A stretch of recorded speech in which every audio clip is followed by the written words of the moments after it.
44.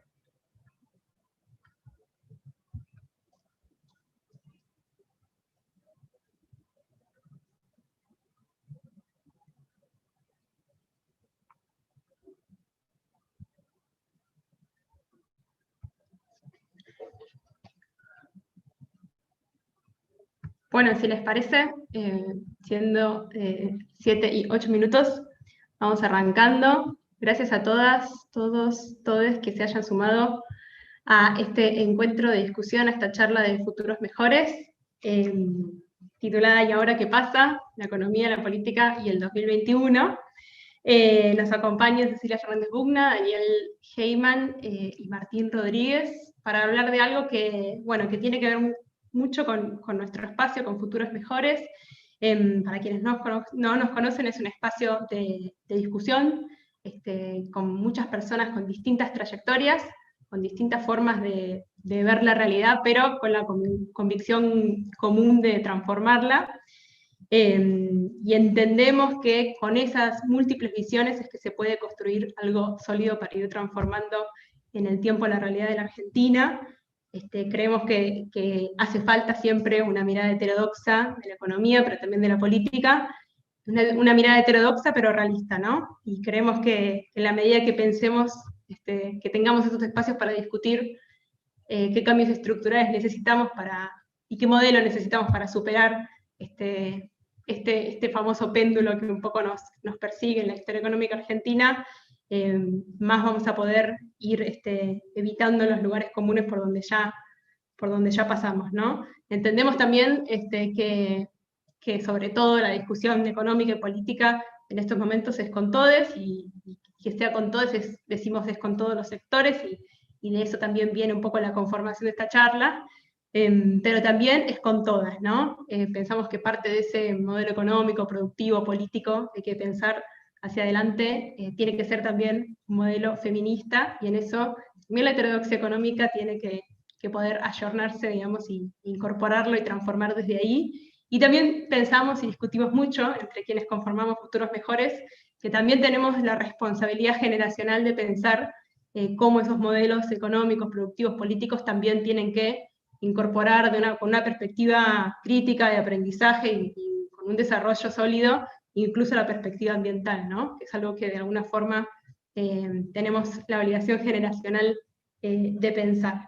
Y bueno, y esta charla tiene que ver con eso, ¿no? Con discutir la realidad desde distintas visiones, más que nada para poder, con esa multiplicidad de visiones, salir un poco pensar la coyuntura desde una visión un poco más estructural, ¿no? ¿Qué modelo podemos construir hacia adelante? ¿Cuáles son las posibilidades? ¿Cuáles son los desafíos? ¿Cuáles son los desafíos políticos, ¿no? Y desde ahí, incluso siendo varios de nosotros economistas, pensemos que es más que importante darle lugar a esa visión, ¿no? Y nos preguntábamos, y es un poco lo que motivó esta charla, cuál es la lectura que se hace desde los distintos lugares, ¿no? El productivo, el mundo financiero, bancario, la macroeconomía y también la política, de la situación económica actual, pero también de la situación política, los problemas estructurales de Argentina, qué soluciones nuevas tenemos para pensar esos problemas, ¿no? Hace poco se hablaba de la economía bimonetaria, bueno, ¿qué tenemos para pensar o para proponer superador para salir de ese problema estructural? Y también qué consensos políticos necesitamos para ir construyendo eso hacia adelante, ¿no? Una macro sostenible, digamos, sostenible para la gente, pero con la gente, ¿no? Para la gente. Así que, bueno, para discutir justamente de eso, nos acompañan Cecilia Fernández Bugna, que es investigadora de la UNCI, economista y directora del Banco Nación de la Argentina; Daniel Heyman, que no necesita mucha presentación porque ha sido profesor de varios en esta sala, y alguien que ha discutido la realidad de la Argentina durante mucho tiempo; y Martín Rodríguez, que es un escritor, poeta también, pero para nosotros es además un gran analista político, y es por eso que nos interesa su mirada. Habíamos pensado como dinámica que cada uno de los expositores tuviera 10-15 minutos para contarnos cómo pueden responder a estas preguntas tan grandes en tan poco tiempo, y invitarles a todos que vayan realizando preguntas por chat, que después de compartir las palabras del estrés podamos también abordar esas preguntas. Así que, sin más, y con estas preguntas grandilocuentes, pero para nosotros importantes para justamente salir de lo coyuntural y pensar lo estructural, le damos la palabra a Cecilia Fernández Bugna. Buenas tardes, muchas gracias por la invitación. Como dijo Lucía, la verdad es un desafío responder preguntas tan grandes en 10 minutos. Y la verdad que sí, que creo que esta pandemia nos pone de un modo mucho más claro frente a la necesidad de empezar a pensar el tema ambiental desde la economía, porque para empezar tenemos una crisis generada por un virus, algo que probablemente es la primera vez que vemos una crisis de esta magnitud en el sistema capitalista, generada por un aspecto natural, ¿no? Yo doy historia del pensamiento económico y cuento que hasta antes del capitalismo las crisis económicas, las crisis de las sociedades eran por razones naturales y que el capitalismo con su desarrollo tecnológico, una de las cuestiones que había que desplazado era estas restricciones. Y en el año 2020 nos encontramos con esta sorpresa, tenemos una crisis medieval, ¿no? Que nos desconcierta, es un virus lo que ha generado esta situación tan terrible que lleva el 2020 y que los pronósticos dicen que probablemente no se solucione ni siquiera radicalmente con las vacunas en 2021 y que se extienda también hasta el año 2022. Así que realmente tratando de escapar del lugar común de que toda crisis es una fuente de oportunidades, porque eso termina siendo una frase bastante trillada, creo, muchas veces.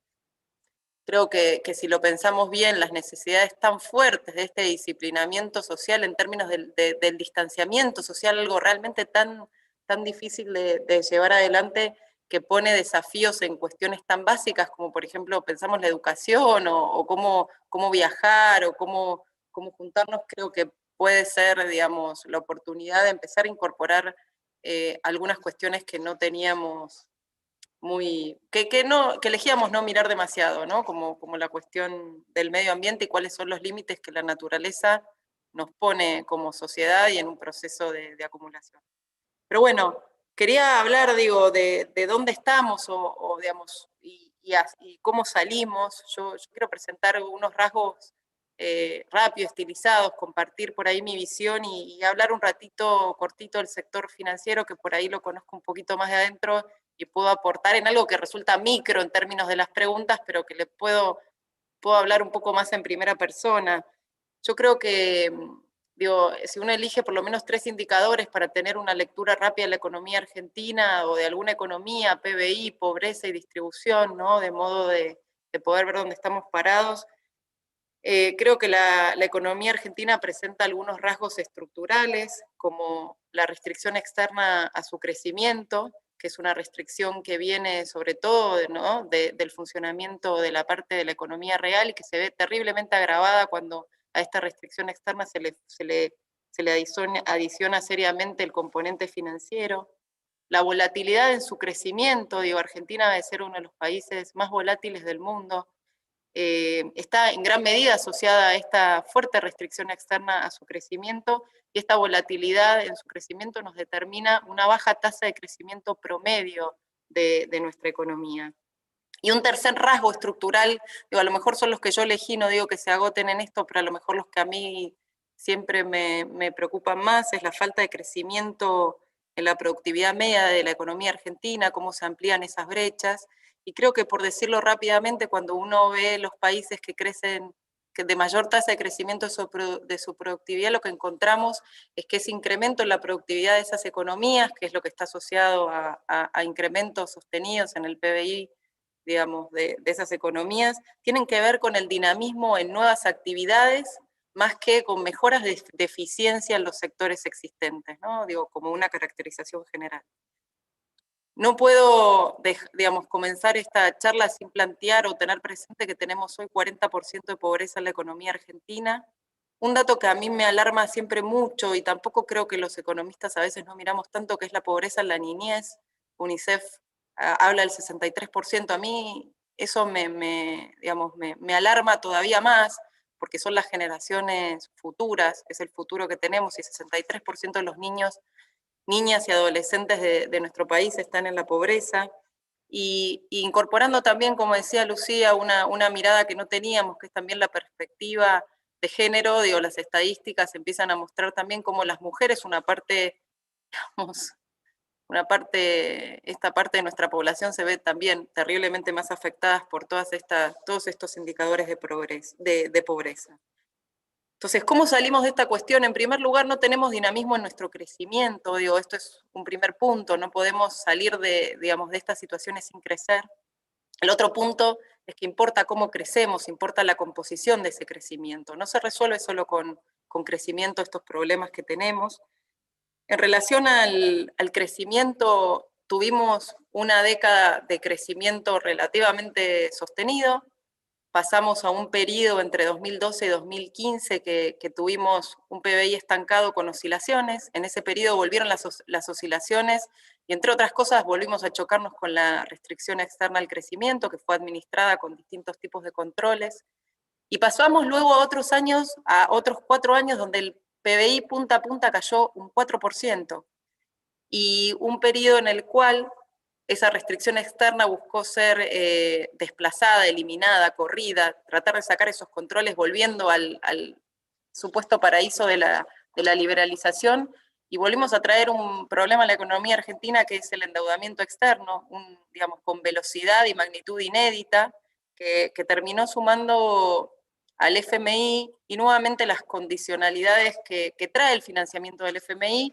Digo, y después voy a hacer una referencia, porque ahora estamos recibiendo la misión del fondo, y viene el fondo al Banco Nación, entre otros organismos, a decir cuál es la idea que tiene respecto del Banco Nación, ¿no? Que básicamente no tiene que ser el agente financiero del Estado y que alcanza solamente con el Banco Central. Entonces, digo, también hay que tener presente, digo, un costado que tiene ese financiamiento. La restricción externa no se solucionó, se agravó, seguimos, digo, vemos cuál es la situación de reservas que tenemos en el Banco Central, con lo cual ni con controles cambiarios, ni con un esquema de liberalización ni inserción en el mundo, como se planteó en el gobierno anterior, solucionamos este problema. En este punto de partida cayó la pandemia, la economía mundial está previsto que caiga 4,4% más o menos según una última estimación del FMI, y en la economía latinoamericana se espera una caída mayor al 8%, ¿no? Los números se van ajustando. El mundo se volvió terriblemente más complejo. Cuando yo planteo, o me escuchan tanto mencionar el tema de la restricción externa, queda claro que una cuestión central para Argentina es resolver su inserción en el mundo, y hoy se tiene que insertar en un mundo terriblemente más complejo.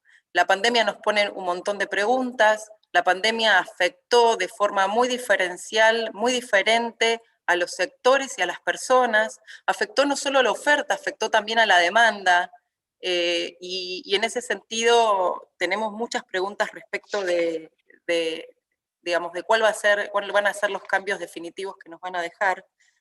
Lo que sí creo es que la pandemia visibilizó y profundizó muchísimas heterogeneidades, en el caso preexistentes, inequidades preexistentes. En la economía argentina lo vemos claramente, y lo vemos claramente cuando analizamos a nivel de personas, ¿no? No solo de sector productivo, pero también vemos que ha sido muy desigual en afectar al sector productivo. Y puso nuevos problemas sobre la mesa, ¿no? Salud, educación, algunos temas que han sido, digamos, de los cuales el Estado no tenía un sistema integrado en la Argentina, que convivan 3 sistemas de salud, realmente ha sido un inconveniente en el caso de la pandemia, cuando hay que enfrentar una situación sanitaria de esta naturaleza. Con lo cual, creo que la pandemia además trae nuevos problemas a la mesa, y uno es que creo que deberíamos entender que la cuestión ambiental también la tenemos que empezar a tener en cuenta. En este sentido, y en este contexto, ¿cómo salimos? Sin dudas hay que crecer, tenemos que empezar a crecer. Sin crecimiento no podemos empezar a resolver ninguna de esas cuestiones, pero como les decía, es fundamental pensar cómo crecemos, y en eso para mí lo central es generar una estructura, en este crecimiento, ir generando una estructura productiva y social que nos permita construir una macro sostenible. siempre hablamos de la necesidad, y en esto estoy totalmente de acuerdo, de tener una estabilidad macro que nos permita crecer. Lo que también está claro es que hay que construir las bases que en la Argentina son no solo económicas, sino también sociales, que nos permitan a la vez generar una macro sostenible.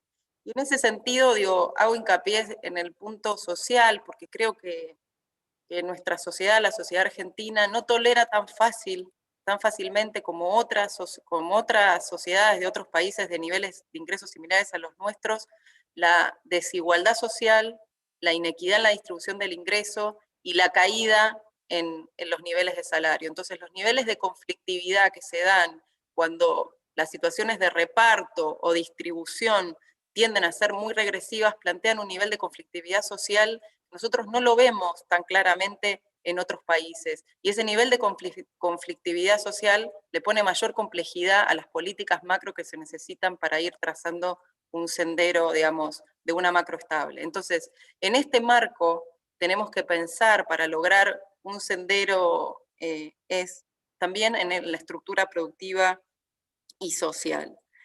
Y en ese sentido, también creo que junto con la volatilidad del crecimiento viene la volatilidad de las políticas públicas, ese péndulo que mencionó Lucía.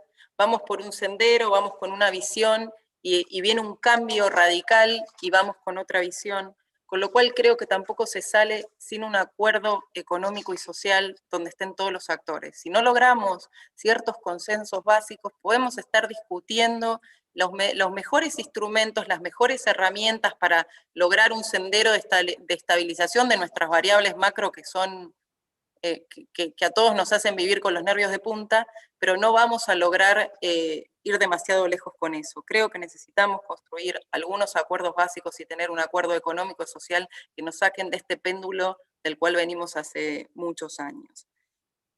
En ese marco, desde esa estructura productiva y social, creo que claramente para salir de esos niveles de PBI estancado, PBI per cápita peor, pobreza, distribución del ingreso, tenemos que generar mayor valor agregado en lo que producimos. En definitiva, nuestro ingreso, nuestra distribución del ingreso está asociada a lo que producimos y a cómo nos insertamos en el mundo.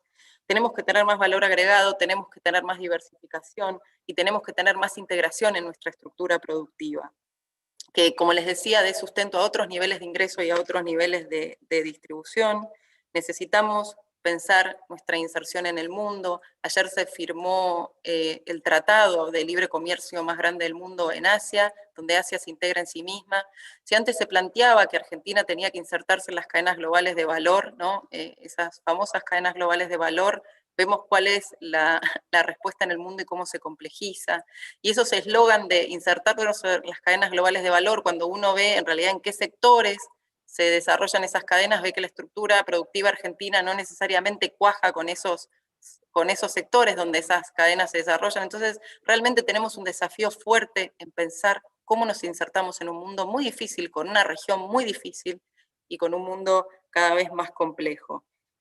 En ese sentido, a mí me gustan los modelos de crecimiento a la CIRWAL, donde en definitiva tienen como idea que la tasa de crecimiento promedio de una economía depende de la relación de la elasticidad de sus exportaciones y de sus IMPO, ¿no? Eso nos determina poder tener una cuenta corriente sostenible, a lo cual le tenemos que sumar siempre el componente financiero, pero me quedo con esa idea básica.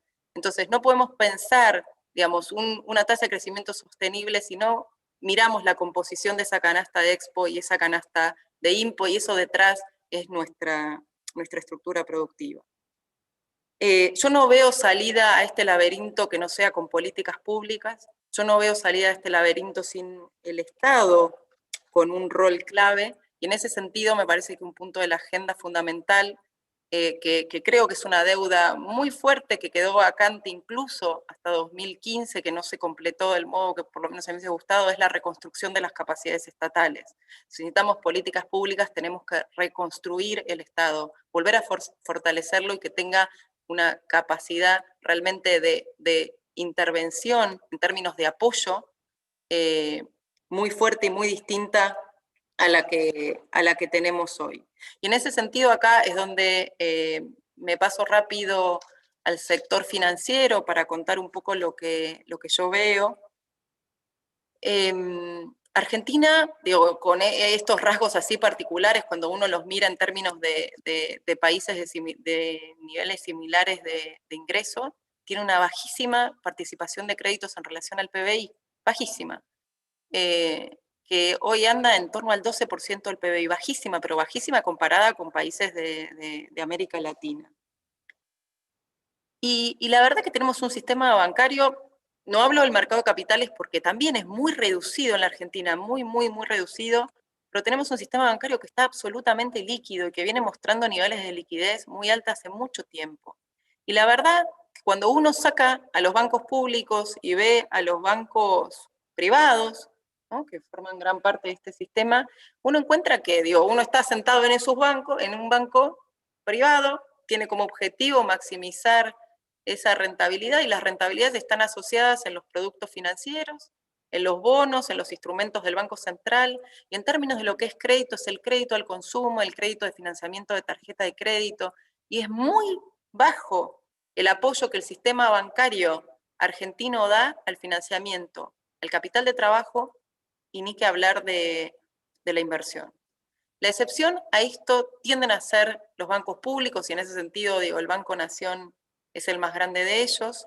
Es aquí donde, como no estamos pensando en estos directorios, en que tenemos que tener una máxima rentabilidad para el accionista, aparecen instrumentos de crédito que son distintos a los que aparecen en el resto de los bancos, y el crédito se vuelca más al sistema productivo, a financiar la producción, cuando aparecen regulaciones desde el Banco Central.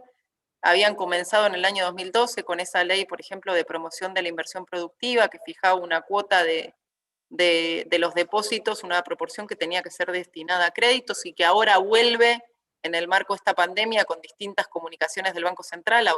Ahora sacó una recientemente, donde obliga y redirecciona a que el sistema bancario vuelque parte de su liquidez a financiar el sector productivo. Entonces, creo que podemos tener hay millones de estudios que demuestran la importancia de los instrumentos financieros para el crecimiento y el desarrollo. Si vemos el caso de la economía argentina, mi opinión es que sin el rol de los bancos públicos y sin las herramientas en términos del Banco Central, de tomar algunas medidas de direccionamiento del crédito en términos de incentivos, a veces algunas de exigencia y otras de incentivos vía reducción de encajes o de efectivo mínimo, el crédito que se vuelca al sector productivo, si confiáramos solo en el sector privado, sería todavía mucho peor. Creo que este ejemplo que cuento del sector financiero se reproduce en otros casos, y en ese sentido creo que no hay salida sin un Estado más fuerte. Tal vez la pandemia, donde los estados se están volviendo fuertemente porque han tenido que desplegar fuertes medidas de apoyo digamos, en términos generales y en sectores en particulares, a lo mejor contribuye a crear nuevamente un consenso de la importancia del Estado, de la importancia del rol del Estado.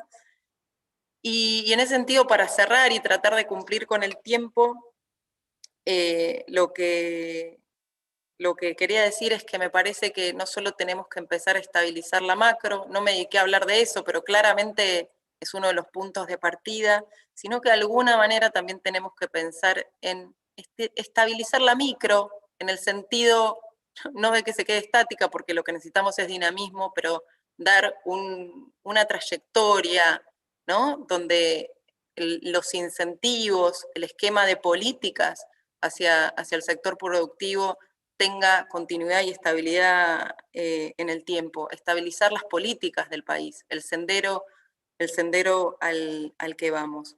Creo que la pandemia, como les decía, además ha puesto algunos nuevos problemas sobre la mesa, y me parece que en este tema de sacar a la economía argentina de este estancamiento del que viene, con los problemas de productividad que tiene, de bajo crecimiento y baja inserción, y a la vez la necesidad de satisfacer a la población en términos de ingreso, distribución del ingreso, creo que sin duda es una agenda muy difícil, pero que habría que abordar, es ver cómo podemos contribuir al salario, digamos, de nuestros trabajadores, no solo por la vía directa a los salarios, sino que tenemos también muchas ineficiencias en la prestación de distintos elementos centrales que hacen al salario, como es la salud, la educación, el transporte, la vivienda. Tal vez habría que empezar a pensar seriamente en cómo trabajar en esos sectores, de modo a no tener estos sistemas tan ineficientes donde dependemos tanto del sector privado, que se puedan prestar con un costo menor para la economía y que en definitiva mejoren el salario de los trabajadores y ganar competitividad de ese modo. Bueno, muchas gracias. Gracias, Cecilia, y gracias por realmente tu sencillez al hablar, porque creo que eso es muy importante, algo que hablamos mucho entre quienes compramos este espacio, es la importancia de devolverle la economía a la gente en términos de que no demos más miedo, ¿no? En la terminología que usamos y en lo lejos que a veces nos ponemos, y en lo cómodo también que nos deja a nosotros que no nos entiendan, ¿no? Así que creo que siempre es un hecho político hablar en esos términos. Le damos la palabra entonces ahora a Daniel Heyman, que no necesita presentación, pero sí nos va a mostrar una presentación, así que también le vamos a compartir la pantalla. Adelante, Daniel. Okay, muchas gracias, un gusto estar acá y ojalá sean futuros mejores, ¿no? La verdad que me gusta mucho poder compartir una reunión que tenga ese moto como principio. Ahora tengo que encontrar la manera de compartir.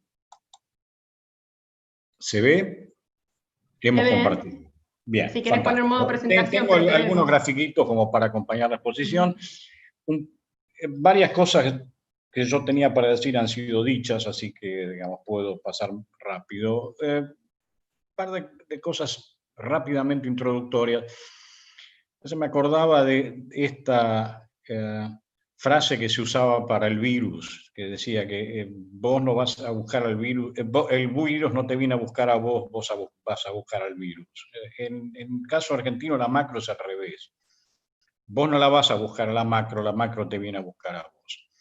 Entonces, estamos en un momento de crisis macroeconómica y de otros tipos, de crisis múltiples. Yo quisiera mapear un poquito la naturaleza con digamos, sin tratar de irme demasiado del marco macroeconómico que me resulta familiar, pero también porque creo que un poquito la macroeconomía condiciona de una manera muy fuerte, y lo ha hecho y lo sigue haciendo, las conversaciones que podemos tener sobre temas esenciales como la configuración productiva de la economía, lo que se mencionó, la inserción internacional, que a su vez tiene implicancias sobre la sostenibilidad macroeconómica y obviamente las condiciones de empleo, salarios, pobreza, etc. Un par de hechos como para conversar un poquito. Esta es la Argentina de los últimos, el nivel de actividad de la economía argentina en los últimos 16 años, del 2004. Noten lo siguiente, me gustaría mostrar ciertos aspectos que creo que son esenciales. El primero es que totalmente estancado hasta los últimos años. O sea, desde el 2011 en adelante, 2011 para mostrar un máximo cíclico, la economía argentina no genera crecimiento. Sí generó durante los primeros años de este lapso pequeños ciclos anuales en los cuales atisbos de recuperación del nivel de actividad se veían cortados por la restricción externa. Ahora vamos a charlarlo de manera más concreta. Esa es una primera capa de la crisis, o sea, el estancamiento con serias dificultades para llenar las cuentas externas sin perturbaciones. A partir de los últimos años, a esto se agregó una ruptura del financiamiento externo brutal que forzó a la economía una reconfiguración realmente muy fuerte y que se reveló en una prolongada recesión, a lo cual se agregó últimamente la pandemia. Entonces, por así decirlo, tenemos como diversas capas en, digamos, nuestros problemas económicos o macroeconómicos, si ustedes quieren, que de alguna manera necesitan atención, no sé si simultánea, pero sí conjunta. Una de las cosas que quisiera enfatizar es la inestabilidad macroeconómica, que también fue mencionada, tiene una de las características importantes, el hecho que acorta intensamente el horizonte de decisiones, digamos. Simplemente siendo de la profesión, pero aún siendo una persona que no tiene un interés particular en la economía como materia de estudio, cuántas veces por día, por semana o por hora a veces consulta los indicadores como el tipo de cambio en su época, la prima de riesgo que hay país, etcétera, etcétera. Mientras esa inestabilidad se mantiene, es realmente muy difícil pensar con un horizonte más largo los problemas esenciales del crecimiento, el desarrollo y la distribución. Ahora, en este periodo marcado por el estancamiento y después por los shocks de los últimos años, hay un fenómeno que me gustaría compartir con ustedes y que es muy rápidamente. Este es un cuadro del saldo de la cuenta corriente del balance de pagos desde algún tiempo atrás, pero el punto que quisiera hacer es, noten, acá empieza el periodo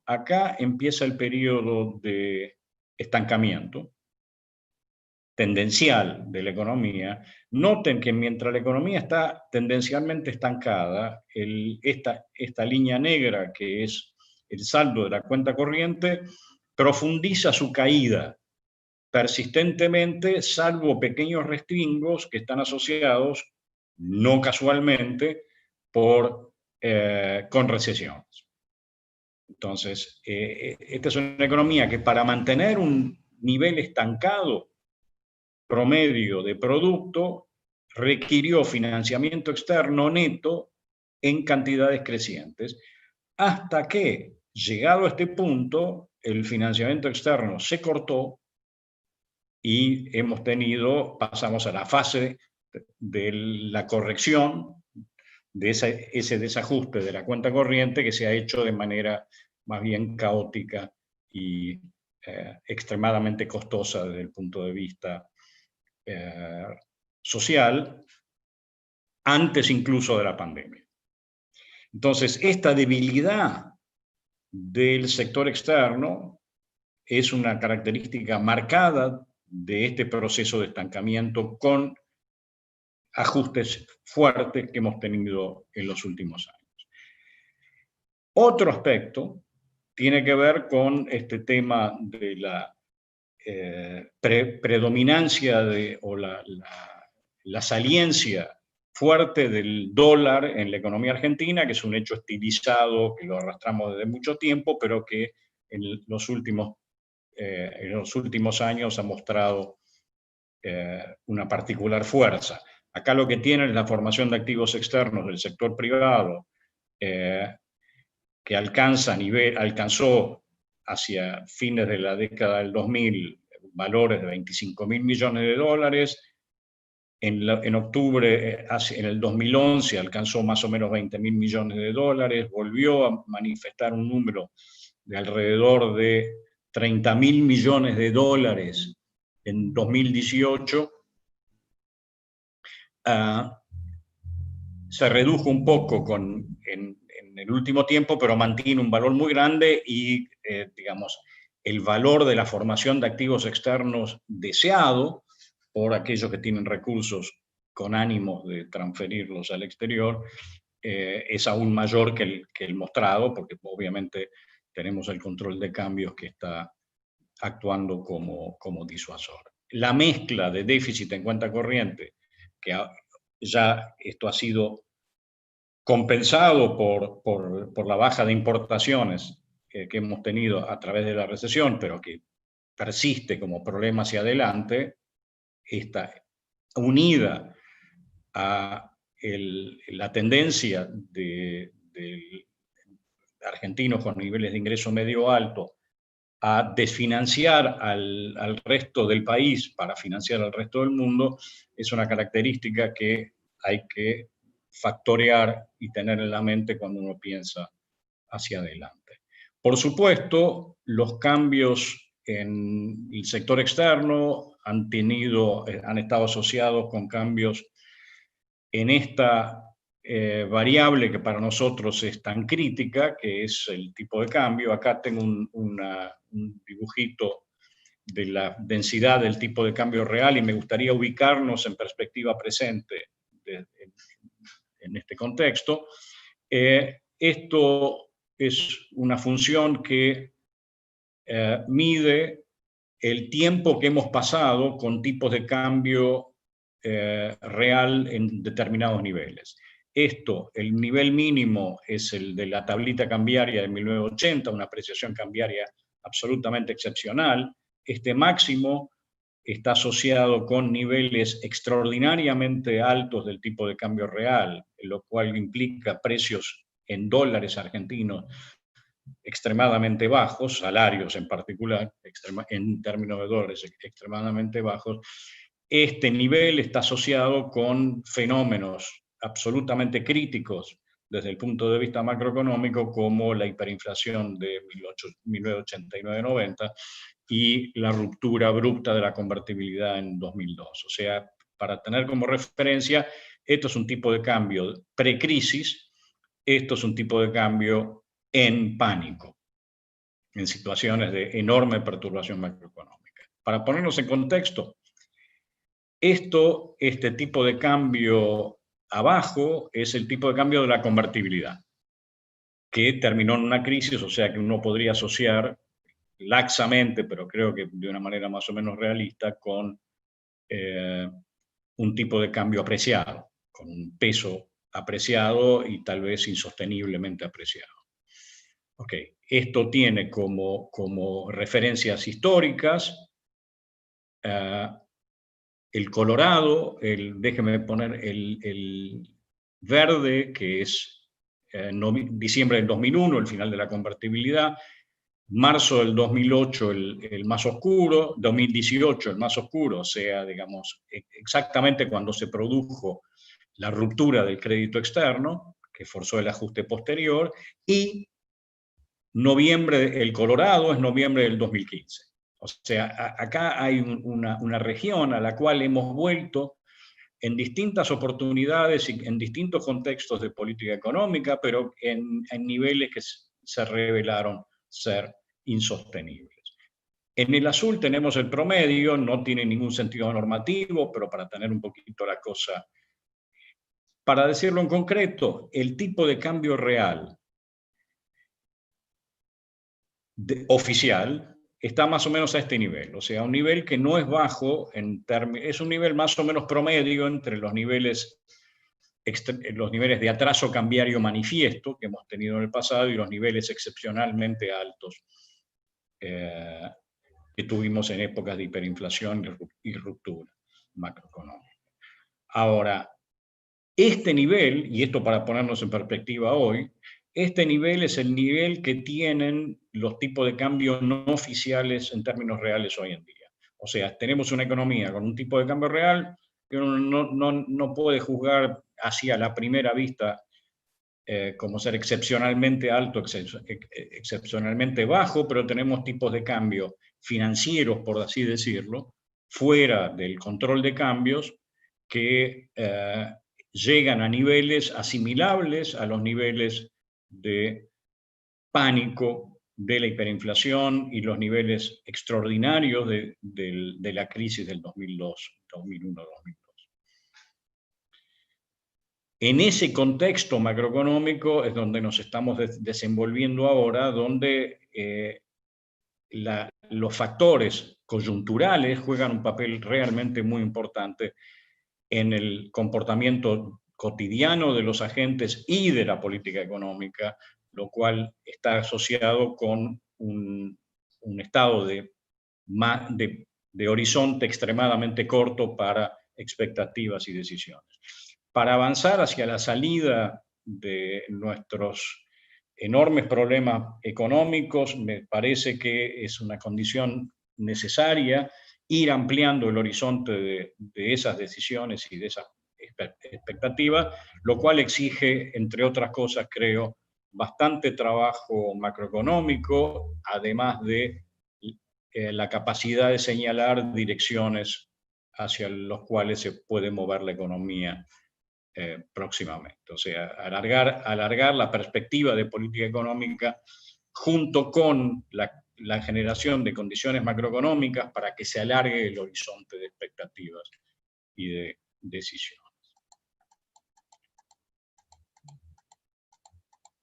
Déjeme pasar rápidamente. Esto, para graficar en una palabra nuestras debilidades externas, que son críticas desde el punto de vista de las restricciones al nivel de actividad y que generan perturbaciones en los mercados de cambio, que son uno de los factores esenciales de la inestabilidad. Acá tienen la evolución del volumen de exportaciones. Prefiero usar esta, digamos, no voy a tener tiempo de comentar. Noten que el estancamiento del volumen de exportaciones viene también desde hace más de una década. O sea, hace más de una década que la Argentina mantiene sin tendencia ninguna el volumen de sus exportaciones. Por supuesto, en una economía, como sabemos, demandante de importaciones, cuando se expande el nivel de actividad y el nivel de demanda agregada, en una economía como esa, la insuficiencia de las exportaciones, las limitaciones al financiamiento externo, que son endógenas a nuestra historia de exagerar en la toma de financiamiento externo cuando éste se abre, ¿okay? Esa debilidad de las exportaciones es una restricción, ha sido una restricción muy fuerte al crecimiento del mercado interno, dado que el mercado interno demanda importaciones, la falta de exportaciones es un limitante a su crecimiento.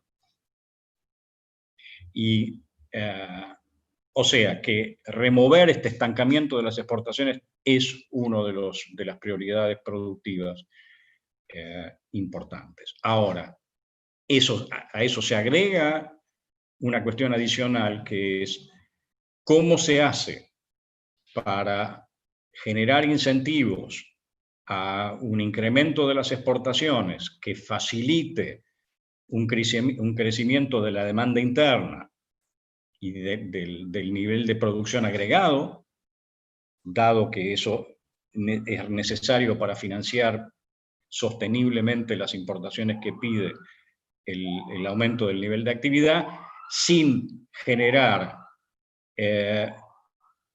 perturbaciones muy fuertes a corto plazo sobre el nivel de actividad a través de grandes devaluaciones y sobre las condiciones sociales. Ahí tenemos un punto fuerte para pensar, que es la estrategia exportadora que va a seguir la Argentina, los mecanismos de estímulo a las exportaciones compatibles con el equilibrio social.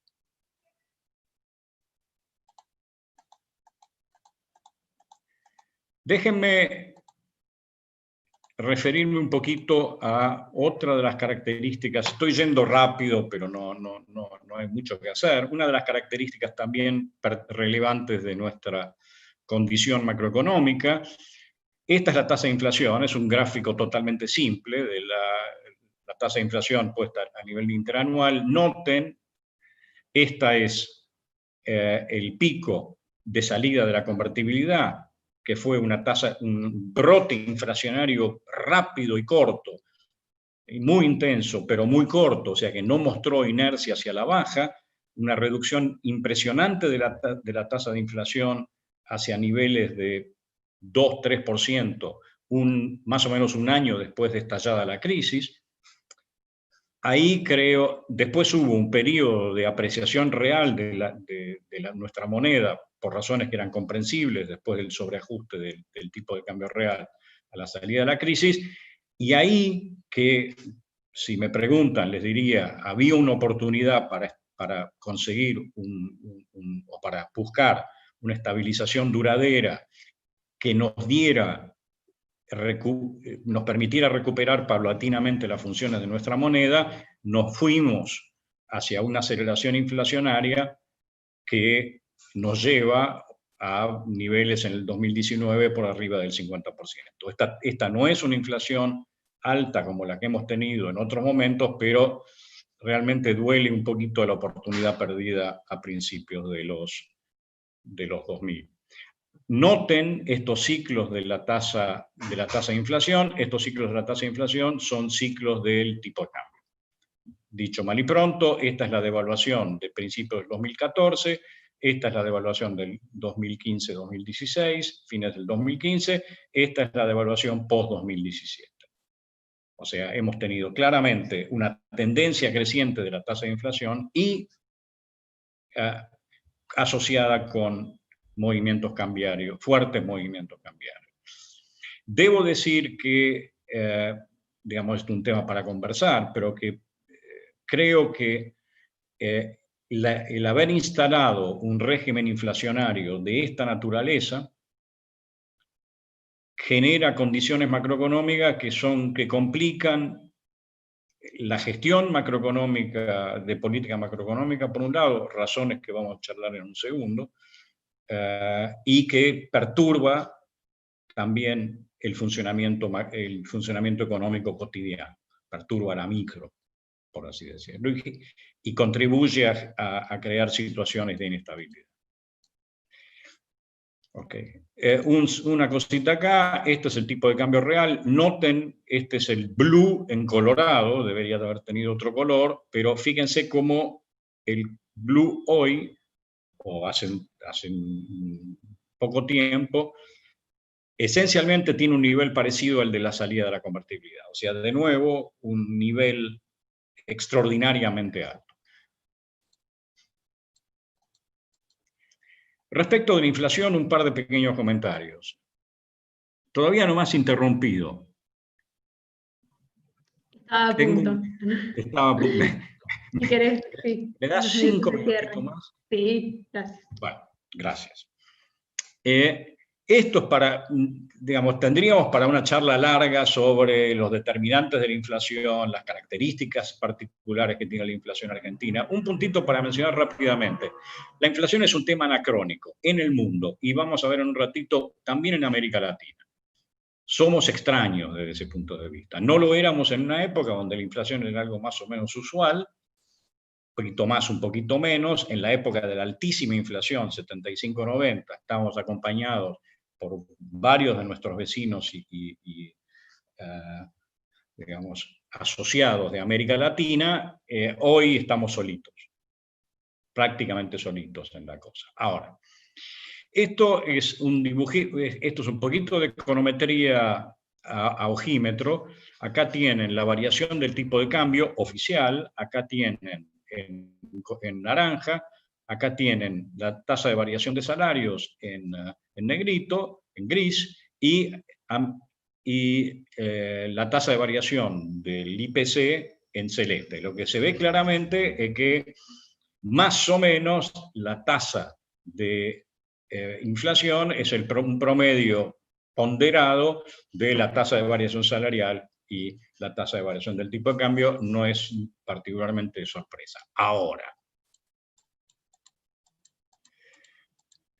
o sea, desde ese punto de vista, si ustedes quieren tener una idea de la evolución de la inflación, bueno, es una ecuación de precios más o menos convencional, precio en función de tipo de cambio, salarios, eventualmente tarifas públicas y alguna cosita más.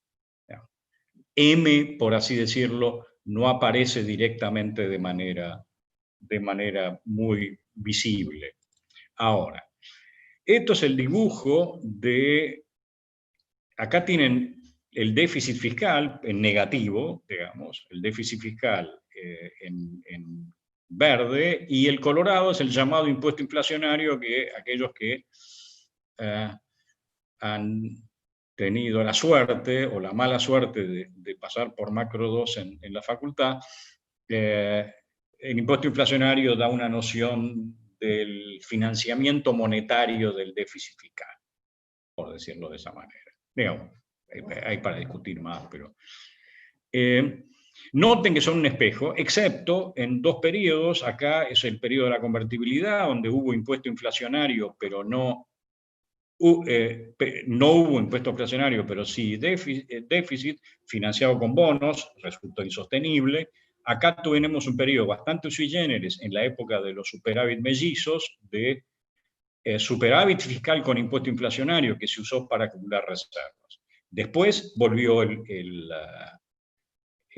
espejo. Si queremos salir de este ciclo, digamos, de este patrón inflacionario que creo que nos complica la vida, tenemos que atender el tema monetario y fiscal y los cambios de precios relativos que determinan los cambios de precios principales, tipo de cambio, tarifas, salario, que dan lugar a las variaciones periodo a periodo del tipo de cambio.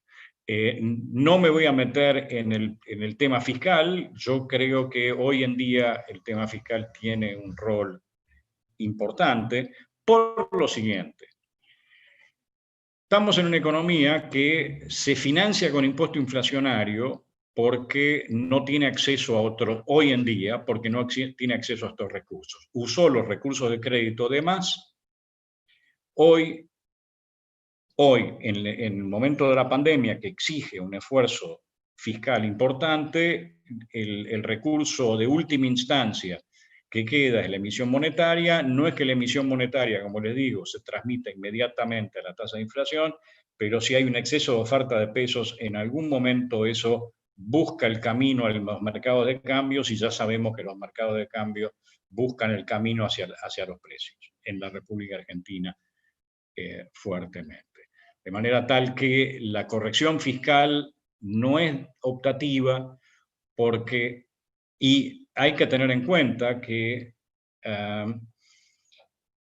nosotros estamos acostumbrados a decir, bueno, en los ejercicios macroeconómicos clásicos se aumenta, se busca, tal vez porque hay una recesión, un aumento de la demanda del sector público. Ese aumento de la demanda del sector público se financia accediendo al mercado de crédito. Hay tal vez un poquito de desplazamiento de la inversión pública por la inversión privada, pero esencialmente cuando se decide hacer una política fiscal expansiva, eso tiene un acompañamiento financiero, de manera tal que se decide el déficit y el financiamiento sigue. En una economía inestable, una economía donde los recursos a disposición del sector público son escasos, tiende, como dicen los nerds, a endogeneizarse el déficit fiscal, en el sentido que el déficit fiscal factible está limitado por el financiamiento disponible. En ese caso ya, digamos, es el déficit el que se ajusta al financiamiento, no el financiamiento el que se ajusta al déficit. Siempre se pueden explorar márgenes, pero, digamos, conviene estar lejos de esa situación. Porque si no, de nuevo, la inestabilidad que se genera es extremadamente fuerte. Termino con un pequeño dibujo. Ok. Simplemente voy a mostrar el caso argentino. Vean, ahora voy a explicar las curvas, pero vean esta curva.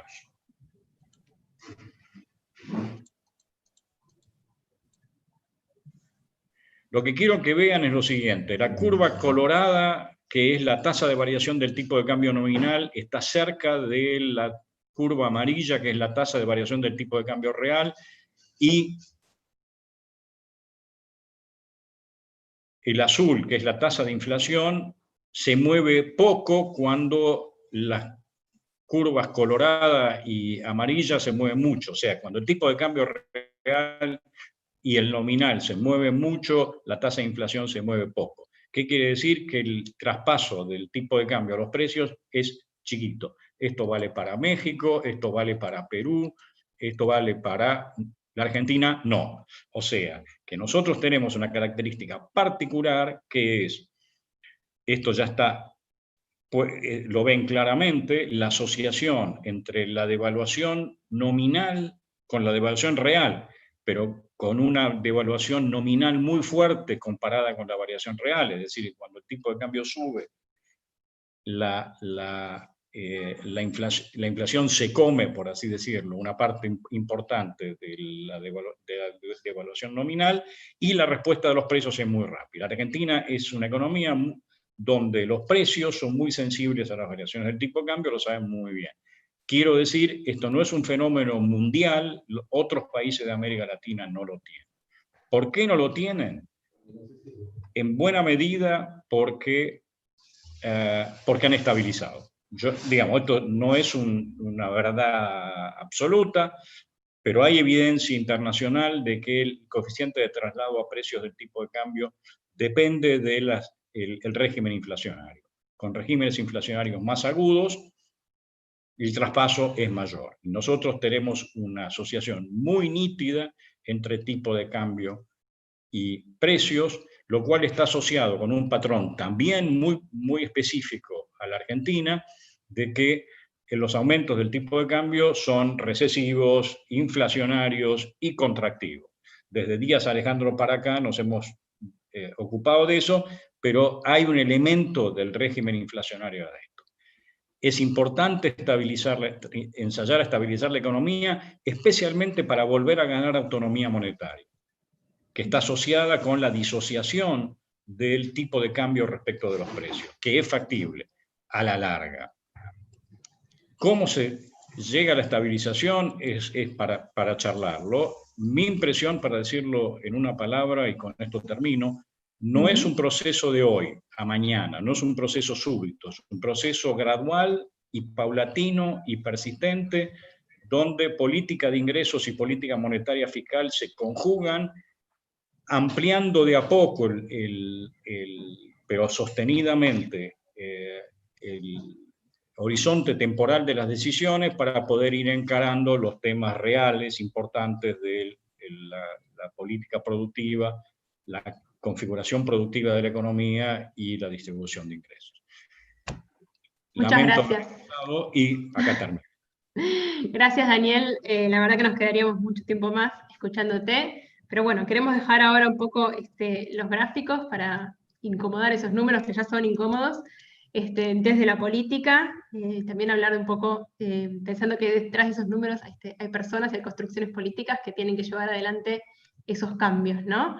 Y para eso, digamos, para hablar de esos consensos, esas construcciones y del contexto de la coyuntura política también en la que estamos, es que estamos con Martín Rodríguez, que le vamos a dar la palabra. Y de paso agradecer a todas las personas que nos están acompañando hoy, no solo por el Zoom, sino también por el YouTube, que aparte tenemos, no estamos solo en un público de economistas, hay de todas las profesiones, y eso es lo que más nos gusta. Martín. Bueno, ¿qué tal? ¿Se escucha bien? Ok, bueno. Bueno, gracias por la invitación. No es fácil, después de Cecilia y Daniel, bajar, no sé, a dónde. Me siento medio Luis Almirante Brown después del momento serio y productivo de la charla, porque, digamos, bueno, la charla del compañero, del maestro Daniel es notable y uno tiene mucho para aprender, y también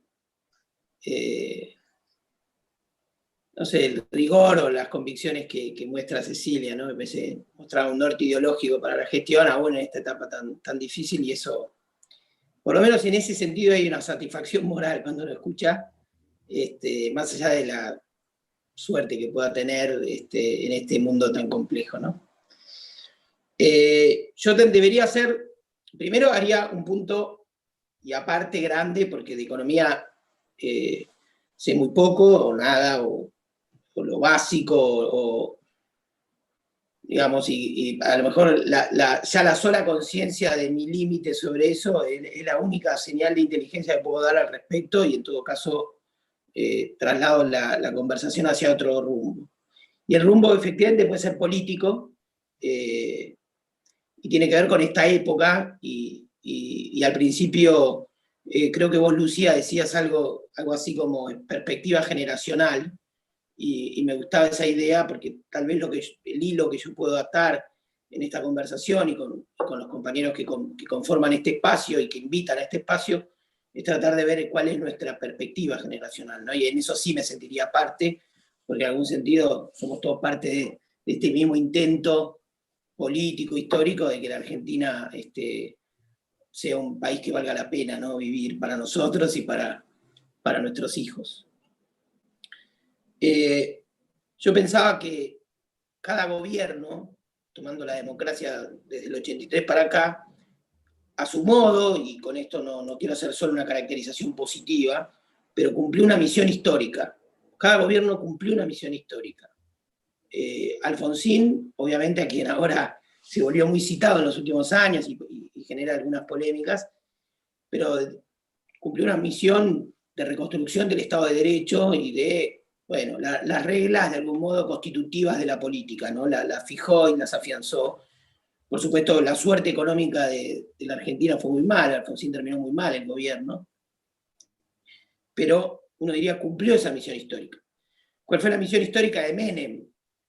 Es una misión histórica difícil y áspera, y también tuvo un costo social muy grande, pero que era de algún modo adaptar la Argentina, aquella vieja Argentina de tendencia igualitarista y de Estado benefactor, a un nuevo mundo que en un año a Menem se le dio vuelta. Yo alguna vez entrevisté miembros de su gobierno y en la campaña electoral del 88 tenían relaciones y una perspectiva de política exterior bipolar, ¿no? Y en menos de un año entraron a un nuevo mundo unipolar, el consenso de Washington, todo eso, y eso lo hicieron un poco, dicho un poco en broma, a lo argentino, ¿no? Entraron con fanatismo a abrazar el consenso de Washington ¿no? Y tuvo, bueno, un primer beneficio que fue obviamente suturar la hiperinflación e incubó un problema grande que se pagó después, ¿no? La crisis de 2001. Pero uno diría, bueno, cumplió una misión histórica.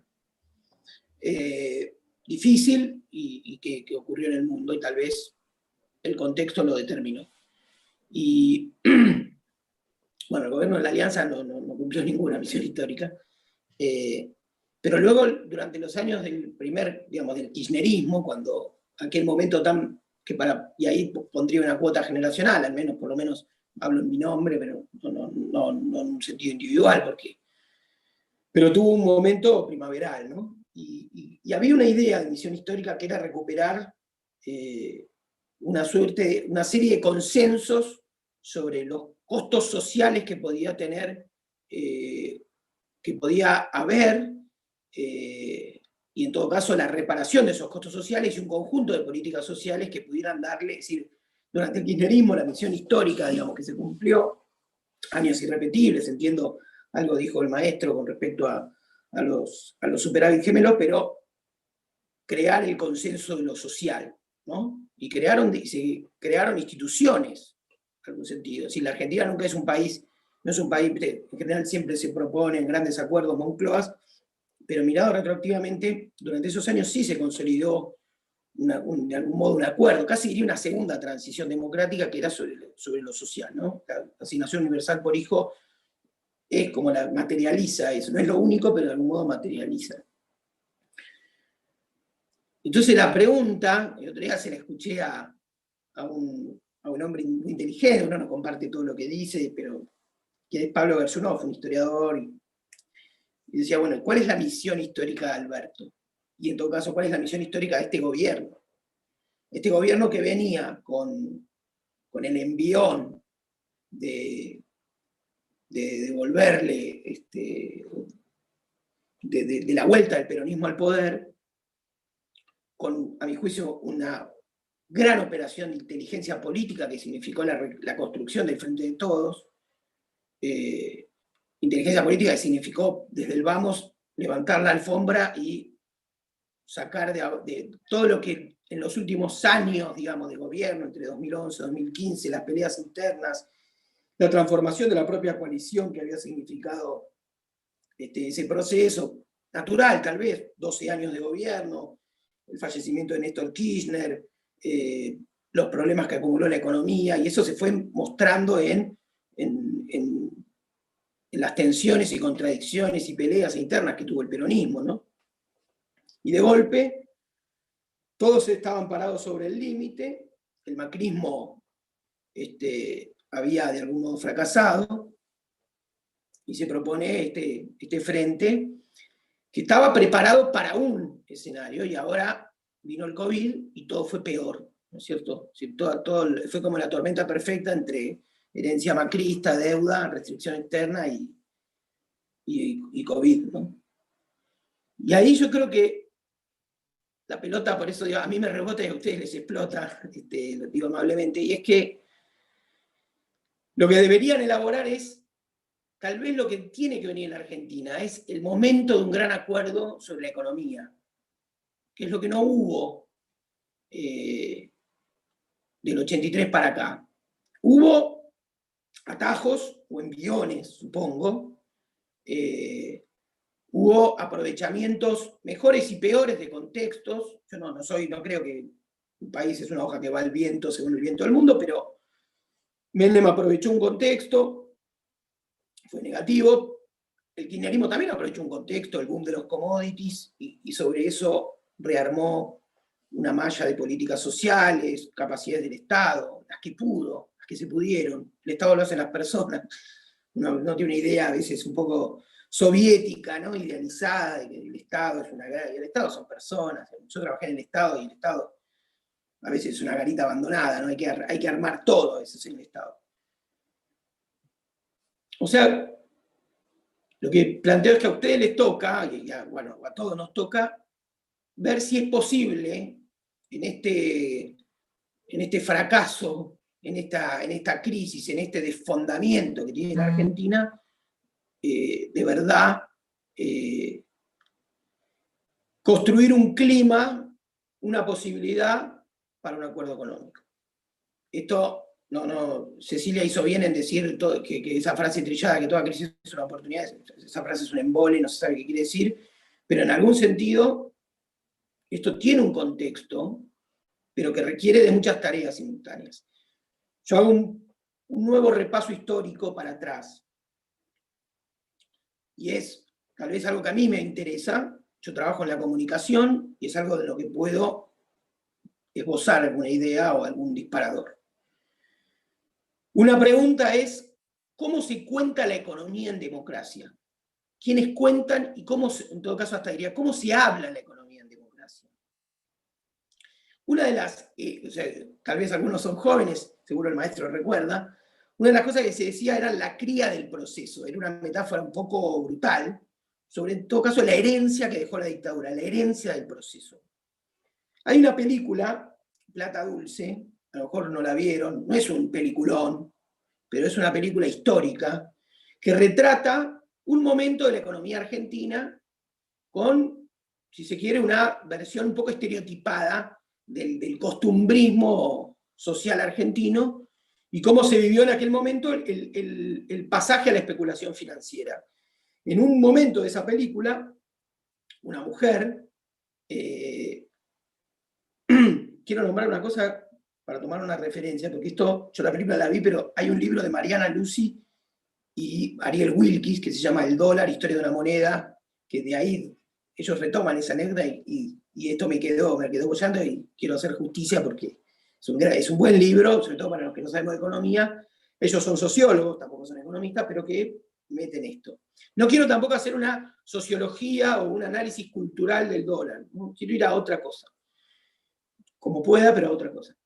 Y una mujer, una señora, sale y dice en un momento, ¿a dónde vas? Le dice el personaje, creo que era Lupi, inefable, ¿no? Es todo ese cine entre los 80, Transición Democrática, creo que era Planta Permanente, Federico Lupi, y la mujer le dice, voy a comprar dólares al centro. Era una mujer de barrio, no era una mujer pobre, pero era una mujer de barrio, de clase media, del fondo de la historia, ¿no? De Flores, por decirlo así, o del Gran Buenos Aires.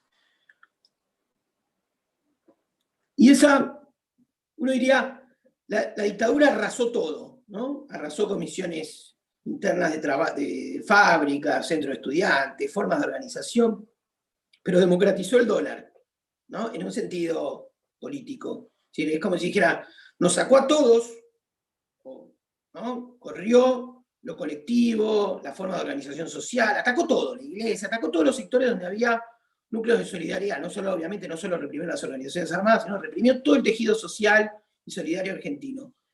Pero diríamos que el pueblo puso las patas en el dólar durante ese pequeño tramo, una parte del pueblo seguramente, pero en términos, en algún sentido simbólico, todos pusieron, ¿no? Y el centro, ese centro de la ciudad, esa city porteña, se llenó de jubilados, de trabajadores, de especuladores. Siempre cuento el caso de mi abuela. Yo tuve una abuela que fue militante política, que es raro en algún sentido, digamos que había sido delegada de un sindicato, ella era enfermera, y en plena dictadura, que, bueno, sabía, ella era consciente de lo que estaba pasando, etcétera, etcétera, pero años 79-80 se jugó una guita en una especulación, ¿no? Sí, lo digo porque a veces uno cree que es solo gente que se le lavó el cerebro y que, ¿no? Digo, era parte de la cotidianeidad y de las zonas grises que se crean en toda época, donde convive todo, ¿no? Ahora, ese punto, ¿no? Que el maestro lo dijo, sobre el dólar y cómo la gente mira, y es el día de hoy, ¿no? Que, viste, hoy si es un tachero, cualquier tipo mira el dólar blue a ver a cuánto está, y si toma eso como referencia, el riesgo país, es una especie de numerología extraña, ¿no? El tipo va a la quiniela, juega un número, mira el dólar blue, y hay una especie de numerología en la cabeza de los argentinos, ¿no? Ese tipo de a pie quedó de ahí. Si uno diría, recuerden que Perón dijo una vez una gran frase, ¿alguien vio alguna vez un dólar? ¿No? Otra época, ¿no? Habló de él, eso lo dijo en los años 50, después mucha gente vio dólares, pero eso quedó un poco ahí. Tan así que yo creo que esa herencia del proceso, uso palabra proceso, es una palabra de época, entiendo que ahora hay que decir dictadura cívico-militar, pero ahorro un poco. Esa herencia del proceso dejó como dos, y que después fue obviamente recuperada en los años 80, en los años 90, durante el menemismo, claramente, una idea de que la economía tiene como grandes divulgadores, seguramente alguna vez entendí que era de la escuela neoclásica, que hablaban de lo económico siempre recortando lo económico, ¿no? a los mercados. Uno lo escucha, lo ve y lo escucha a diario. Los mejores divulgadores de la economía son tipos, no sé cómo usar esta palabra, a lo mejor es una palabra que en este ámbito no es tan precisa, pero son más bien neoliberales, ¿no? Si uno escucha El Economista de la primera mañana de Radio Mito, un programa súper escuchado, le dan pie y le dicen, ¿cómo está la calle, Willy? ¿No? Y Willy explica la calle, explica los mercados. Y ni siquiera los mercados. Es decir, yo entiendo que Willy no habla con un comerciante hace 25 años. O sea, es decir, habla de algo que es una especie de nebulosa entre mercados, inversores, gerentes de banco, ¿no? Pero una cosa muy chiquita de lo que es la economía. Y el dólar blue, que además es a quien vuelvo loco para que me explique la cosa, que es Leandro Mora Alfonsín, mi amigo. La otra vez me explicó qué es el dólar blue, qué tipo de mercado es, ¿no? Digamos, cosas muy chiquitas. Ahora, esa conversación está capturada, es decir, la conversación argentina sobre la economía, de algún modo está capturada. Por supuesto, en épocas de crisis, si le pasó al macrismo, se le vino abajo, porque el macrismo perdió en su ley, es decir, no garantizó nada de lo que se supone, no hubo inversiones, abrió el cepo y los dólares se fueron, es decir, pero siempre el divulgador de la economía neoliberal está llegando, ¿no? Es como un tipo que siempre llega vestido impecable a la escena del crimen, nunca fue, con un cartel de yo no fui. Y se repite constantemente eso. Entonces yo creo que esta situación, el otro monopolio, que también me apuntábamos hace un ratito con Leandro charlando, es el monopolio tecnocrático. O sea, por un lado hay grandes divulgadores de la economía que hablan el lenguaje de la calle.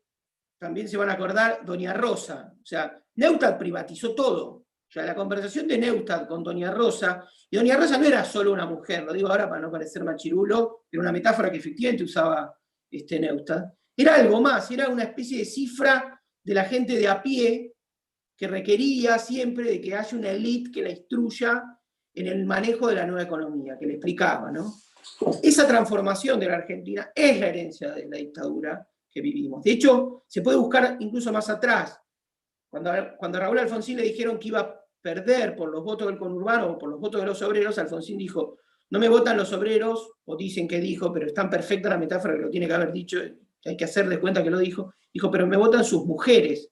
Es decir, había en esa cuenta, insisto, son las palabras de aquella época, para que no suenen a tiempo, pero decía, cuando Alfonsín decía, no me votan los obreros, pero sí sus esposas, lo que quería decir Alfonsín es que iba a haber una variante en esa naciente democracia de un antiguo voto de clase, que era el voto constitutivo del núcleo del voto peronista, a un voto de tipo ciudadano, a un voto, ¿no? Es decir, no es la fábrica donde se decide el voto del todo, en todo caso en la clase trabajadora, sino también empieza a ser la casa, empieza a ser la señora, empieza a ser la cuenta, ¿no?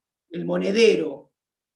Y si uno piensa esa frase y luego retoma a Neustadt con su Doña Rosa, uno diría, sí, es una especie de diálogo individualizante el que tiene la economía con la sociedad, que rompe la idea de que pueda haber un diálogo colectivo de la economía con la sociedad, ¿no? Rompe en nosotros, es el yo, es el especulador. Entonces, eso de algún modo es algo que se nos desafía a todos romper de cara al futuro para armar, porque tampoco es fácil lo que hay que explicar, ¿no? Es decir, la virtud de la derecha es la síntesis, el karma de la izquierda es el contexto, ¿no? A todos le damos contexto, hay que explicar el contexto. Entonces, tenemos que lograr, el desafío es un desafío pedagógico, es un desafío de síntesis, es un desafío de cómo hacer palpable un diagnóstico de lo que nos pasó y de por qué nos pasa y de los caminos posibles, sobre todo porque nosotros estamos atados a principios, que son la igualdad, ¿no? La independencia económica, no sé, no quiero caer en una cosa medio antigua, pero digamos, o palabras, pero en eso, ¿no? No tenemos la libertad, no creemos que el mundo está bien como es y tenemos que sacar al Estado encima para que no lo distorsione, sino que creemos en la capacidad transformadora de la política para que la política genere otras cosas, ¿no? Oportunidades, igualdad, etc.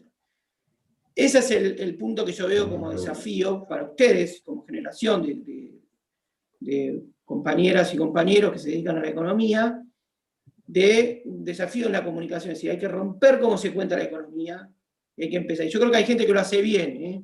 Estaba también incluso el libro de Ale Berkowitz sobre el dólar, que es muy bueno, un libro del 2014 o 15, creo.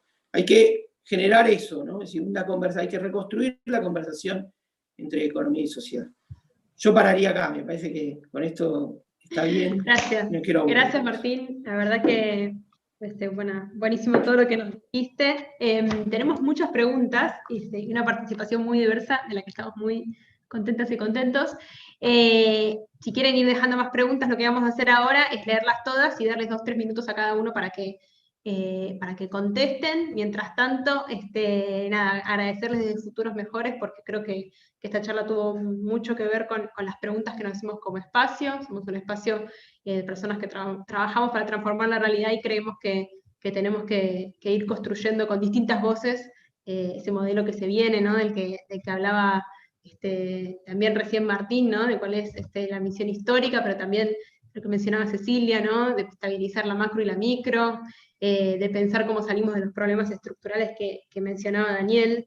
Bueno, creo que nos han dejado muchos titulares, muchas cosas muy importantes que tienen que ver con estos desafíos que nos planteamos también como espacio para ir pensando esto, ¿no? Una mirada heterodoxa pero realista, también feminista, también paulatinamente ambientalista. Voy a leer voy a leer todas las preguntas y después cada uno contesta con 2-3 minutos, ¿sí? María Victoria Yerrizo, le mandamos un abrazo, dice: decías que la productividad de una economía depende más del dinamismo de nuestras actividades que con un aumento de la productividad de las actividades presentes.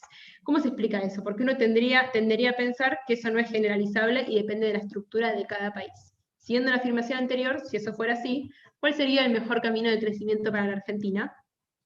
Fiposo le pregunta a Daniel: ¿hay oportunidades para pensar incentivos de exportación de servicios en profesionales independientes, teniendo en cuenta que como la pandemia produjo un cambio en el mercado laboral a nivel internacional, habría que repensar las regulaciones cambiarias para que se incentive el crecimiento en ese tipo de exportación de servicios y por lo tanto genere divisas? Victoria Yerrizo también pregunta para Daniel: ¿cuáles podrían ser algunas estrategias de estímulo a las exportaciones que sean compatibles con el equilibrio social?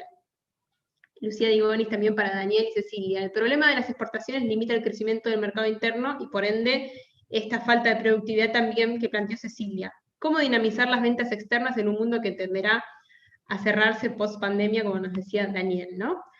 Después Renata pregunta, ¿cómo compatibilizar la estabilidad macro de la que habla Daniel con la estabilidad y dinamismo micro que habla Cecilia? Muchas veces se lo presenta como secuenciales, primero uno, después otro, o uno como condición de otro, siendo que el traslado de precios en Argentina es alta y rápido.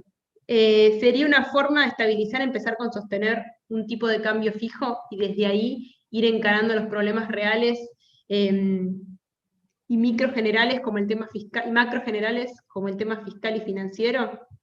Después para Martín preguntan, bueno, ¿quién dicta la misión, no? ¿Quién dicta las misiones? ¿Dónde está o quién es el actor social? Parece que no hay actor social, dice Martín Burgos. Le mandamos un abrazo a los amigos del CCC. Matías Leoni dice, pregunta para Daniel Cecilia, ¿cómo se puede pensar en aumentar las exportaciones para aliviar la restricción externa? Teniendo en cuenta sí. que hay muchos sectores como... Se me cerró.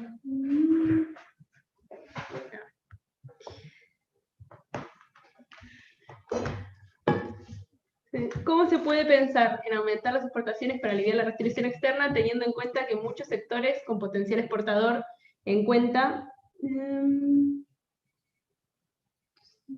necesitan fuertes inversiones con un financiamiento que no es posible encontrar en el mercado local a corto o mediano plazo? Me cuesta pensar cómo conseguir ese financiamiento sin la estabilidad macro lograda, pero también veo dificultoso conseguir lo segundo sin lo primero. A Martín Rodríguez, en términos de la oportunidad que mencionás para una etapa histórica de acuerdo económico, ¿qué pensás del rol del FMI en cuanto a ventajas y desventajas políticas? Perdí la pregunta. Claro. Ventajas y desventajas políticas y sociales para esto. Después, el puente entre fase dura de pandemia y desequilibrios y la fase de transición, reactivación, está marcado por la suba de la inflación, algo también casi excluyente en nuestro país. ¿Cómo creen que se pueda compatibilizar el retiro de la ayuda de emergencia en un contexto de caída de ingresos por la aceleración inflacionaria? Pedro dice, pensando en el cambio estructural para superar la restricción externa, ¿qué sectores consideran que debe impulsar y con qué políticas públicas? Y la última, para Martín Rodríguez, en una nota que sacaste hace unos meses hablabas de la capacidad del gobierno de Menem de realizar políticas de liberalización y privatización. Si bien la sociedad acompañó las transformaciones, parecen haber sido fomentadas por los capitales, para decirlo rápido. Hoy en día, para lograr ese acuerdo económico, ¿no se debería esperar a tener una mayor capacidad de respuesta política, de forma de no caer en una trampa de consenso apurada? Y además, yo agrego, si quisiéramos tener esa transformación ahora, ¿o no? Bueno, no sé si quiere empezar Cecilia. Bueno, empiezo y tomé nota rápido de las preguntas y las voy a tratar de hilvanar porque creo que un poquito puedo. Exportaciones, ¿no? Apareció este tema, parece que, creo que tenemos un consenso generalizado que las posibilidades, digamos, de cambiar nuestra trayectoria futuro tienen que ver en gran medida con la evolución de nuestras exportaciones. Y mi forma de ver la economía me lleva a ver la serie de exportaciones y mirar cómo yo creo que las exportaciones argentinas tuvieron 3 saltos significativos. Uno a mediados de los 80, todos los insumos industriales difundidos, ¿no? Que se habían preparado en la ICI quedó trunca, esos insumos industriales difundidos que iban a ir al sector manufacturero se comenzaron a exportar. Un salto significativo a mediados de los 80 en las exportaciones. Luego viene otro salto en los años 90, que tiene, me parece, 3 componentes fundamentales. Uno, sin duda, es la constitución del Mercosur, y ahí vemos cómo en esa constitución del Mercosur se incrementan fuertemente distintos rubros de MOI, en gran parte automotriz, pero también plásticos, químicos, es decir, esa constitución del mercado ampliado determina otro salto. Luego viene la soja, ¿no? Con esa revolución de la soja transgénica, el glifosato y la siembra directa, que nos dieron un nuevo bloque de exportaciones, y veía en los gráficos que mostraba Daniel, en ese crecimiento que tuvimos en la primera parte de los años 2000 de las exportaciones, que en la tasa de variación interanual crecían las MOA, ese es el viento de cola, es esa capacidad que se generó exportable con un incremento en los precios de esas commodities, pero también las MOI, ¿no? Y ahí vimos que en realidad eran las que más crecían en forma interanual, y ahí en un contexto de un tipo de cambio competitivo, vimos que hubo una relativa diversificación de las MOI asociadas fundamentalmente a las empresas medianas, y desde ahí vemos estancamiento. Entonces, ¿cómo creo yo que podemos generar nuevos saltos en nuestras exportaciones? Y yo creo que tienen que aparecer nuevos bloques de exportaciones, o en sectores o en apertura de mercados. Esto es, desde mi punto de vista, es algo muy, muy difícil, por algo, digo, no lo vemos tan fácil, y requiere un trabajo por sector y pensando en mercados. Y, digamos, y cuando hablamos de esto es también lo que se refleja en términos de la producción, ¿no? Tener este reflejo en la canasta exportadora habla de lo que tiene que pasar en nuestra estructura productiva. Y como digo, es difícil, yo no veo otra mirada que el enfoque sectorial, el Estado acompañando en cada sector y acompañando y pensando en qué mercado se puede insertar. Y acá quiero decir, relacionar con dos preguntas. Por un lado, había una pregunta en relación al financiamiento. Y quiero contar una experiencia, yo fui directora del banco también entre 2012 y 2015, y quiero contar una experiencia que tuvimos al final de ese periodo.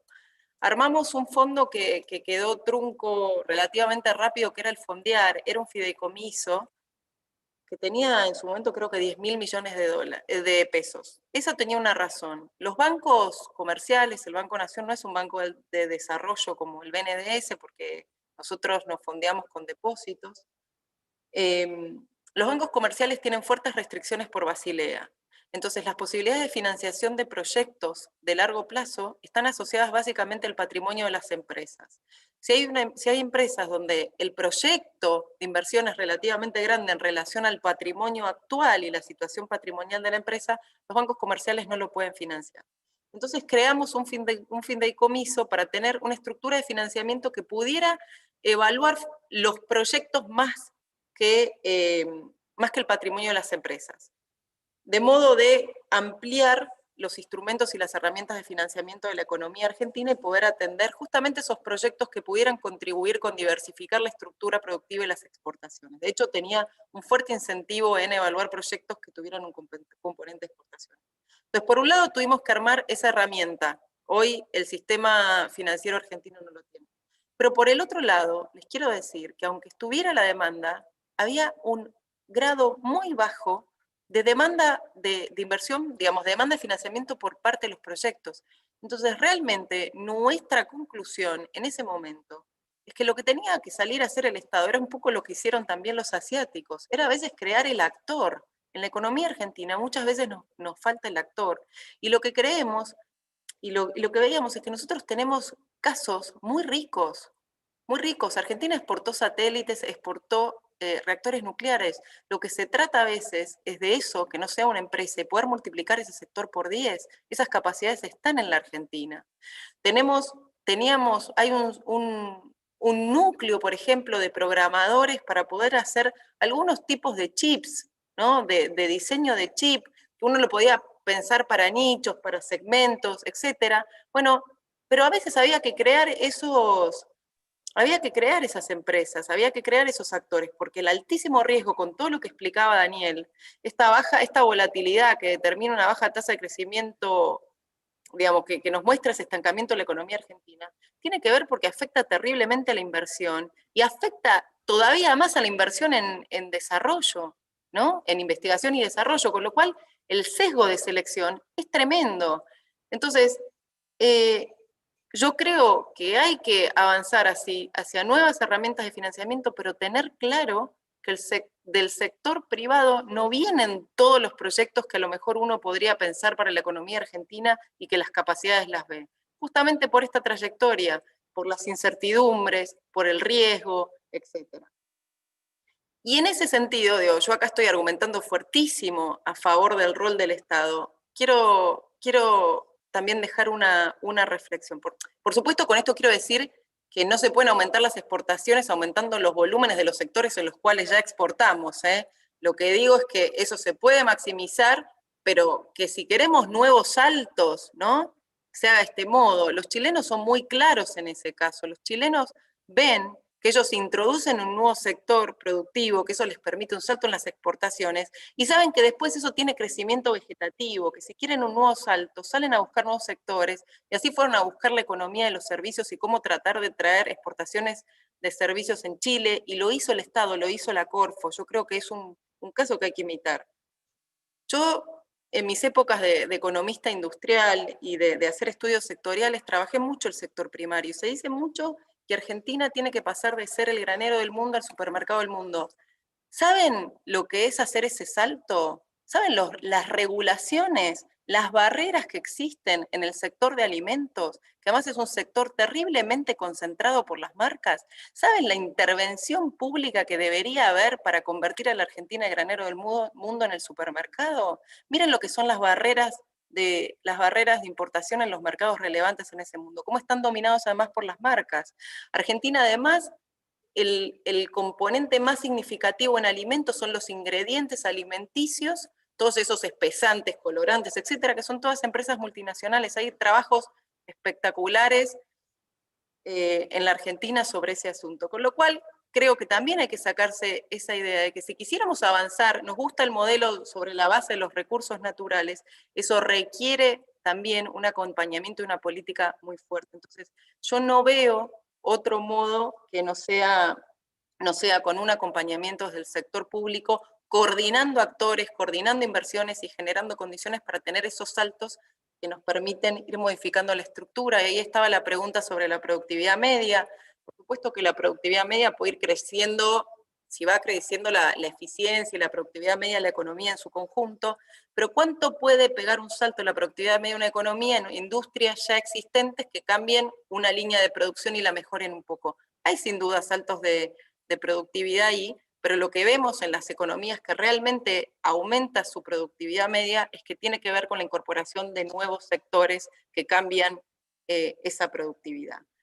Y por último, muy rápido, yo no veo secuencia de primero estabilizamos la macro y luego resolvemos la micro, porque después la micro se vuelve a llevar puesta la macro, y creo que es un trabajo la verdad que es un trabajo muy difícil. Tenemos una macro súper compleja, tenemos una micro muy compleja, y tenemos que ir valiéndonos, me parece, de un montón de herramientas, e ir construyendo y tejiendo esa estabilidad desde todos los frentes al mismo tiempo.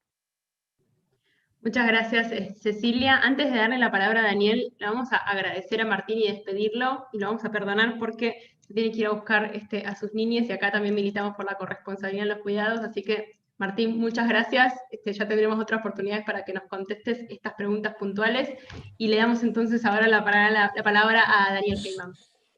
Me queda un cachito para escuchar a Daniel, eso sí, me queda un cachito más si escucho a Daniel. Te vamos a captar para que contestes tus preguntas entonces, cuidado. No, es que es un cachito, pero bueno. ¿Qué digo? Daniel.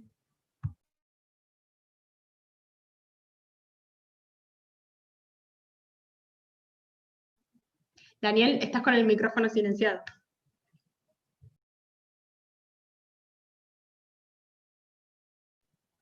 Seguís en silencio.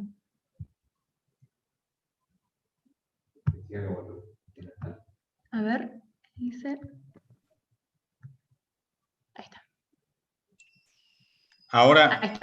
Ahora sí, bueno, les decía, realmente muy interesante. Martín, tengo alguna pequeña reflexión que va a tus temas, así que también tal vez me gustaría escuchar tu opinión.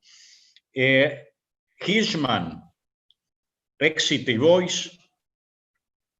Yo creo que ahí hay un tema bastante importante digamos, pensando en la manera en la cual se conforman coaliciones que definen políticas económicas, o por lo menos actitudes respecto de la política económica. Y es que la Argentina, lo mencionaba en un sentido Cecilia también, la voz es muy fuerte y la salida es muy fuerte. O sea, digamos, digamos, la sociedad se manifiesta con intensidad, vos lo mencionabas también, Lucía, y la salida es brutal cuando se da. La salida brutal son los ataques cambiarios. Entonces tenés una economía y una política económica y una economía política, digamos, que están condicionadas por la voz de la protesta y por el éxito del dólar. Ahora, en algún momento me da la impresión, es importante que vos reconozca que si no le da algún incentivo a salida a que no haga las cosas feas que suele hacer, no tiene mucha oportunidad. Y exit, salida, tiene que entender que, digamos, si no hace alguna composición de lugar con vos, el lío que se arma es un lío que le complica la vida también y entras en el círculo vicioso. Digamos, yo, si lo pensás, e incluso desde el punto de vista, Cecilia, si lo pensás desde el punto de vista productivo, vos lo dijiste, ¿puede la Argentina vivirse en el sector agropecuario pampeano? No, chao, se acabó. ¿Puede vivir solo con el sector agropecuario pampeano? No, se acabó. Y no es una cuestión de gusto más o menor, es una cuestión de números. Con eso no alcanza para parar la olla. ¿Ok? O sea, el tema de la Argentina es que vos te necesitas para el crecimiento el trabajo colectivo, y no por razones, digamos, sentimentales, sino por razones fácticas. De alguna manera, algún grado de convivencia de individuos que tendrían de otra manera incentivos muy distintos, pero que tienen que entender que si no generan un sistema donde estén contenidos más o menos el conjunto, no puede andar para ellos. Es irracional desde el punto de vista individual. Yo pienso, digamos, cuando lo pienso en términos productivos, digo, necesitamos tres tipos de... Nuestro sistema productivo tiene que generar exportaciones, divisas, a granel, no importa de dónde vengan, en gran número para financiar importaciones asociadas con la demanda interna. Chao, número uno. Número dos, cambio tecnológico, para que aumente la productividad, y de eso se trata, para que generen externalidades, incluso como lo hace INVAP en Bariloche. ¿Ok? Tres, empleo. Y especialmente, hay que decir, en las condiciones sociales de la Argentina, empleo de baja calificación. Digamos. Y esto requiere otra cosa, es otra ensalada. Esas tres cuestiones no las vas a tener, creo, en un mini conjunto de sectores. Por eso tenés que encontrar complementariedades. Respuestas parciales. Quien te genera empleo no necesariamente te va a dar cambio tecnológico y no necesariamente te va a dar exportación. Pero tenés que complementarlo con otro que tal vez no te genera cambio tecnológico, pero te genera a granel exportaciones. ¿Me entendés? Digamos, es una especie de composición de un mosaico lo que tenemos que encontrar. Por eso, qué sé yo, servicios intensivos en conocimiento, por supuesto. Ahora, ¿cuántos son? 6.000 millones de dólares hoy en día. Está fantástico. No te llena el presupuesto, pero es muy bien. ¿Ok? Si se pudiera potenciar la productividad del sector pampeano, creo que sería una excelente idea, digamos, y un poquito de ayuda de término de intercambio tampoco vendrían del todo mal.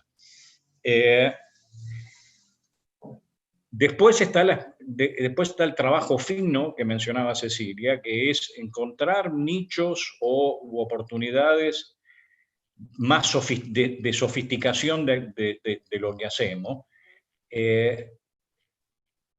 Eso necesita, digamos, visión, perspectiva y poner a los actores a trabajar, inclusive crear los actores. Ahora, ¿qué puede hacer la macro con eso?